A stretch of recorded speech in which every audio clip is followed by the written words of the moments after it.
Hi there, I'm Tony Dobrowolski, and I'm here to help give you a preview of the next production of the Shakespeare project, which is Thomas Heywood's play, A Woman Killed with Kindness. And I am joined by Peter Garino, the director, and Barbara Zahora, who is going to be playing the woman in question. So Peter, of all of Shakespeare's contemporaries, how did you come about picking this play to do as part of our season? Well, it was actually quite by accident. I was going through an anthology of Jacobean drama, and this was the first play in the anthology, so I kind of worked my way through, and as soon as I read this play, I fell in love with it. It has, it has a wedding, a murder, a betrayal, adultery, extortion, and all of that happens in the first 15 minutes. So from our audience's perspective, this is a very, very tantalizing and exciting play to watch. It's all written in beautiful blank verse, so people will be accustomed with the style of the play in terms of language. And it has wonderful characters, which I know our actors are really going to love playing, and our audience will love watching.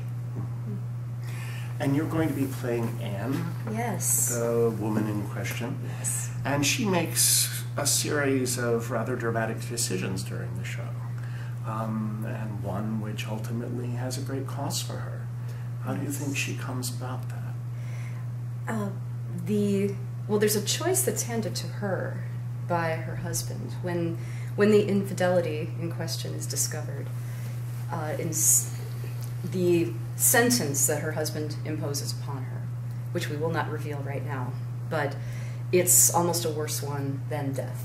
And my character has an extraordinary journey. Everybody always says that, but it's really true for her. She starts as a blushing bride and goes from wife to mother to outcast to martyr. And I think she chooses that path because she cannot stand the pain and the remorse anymore past a certain point.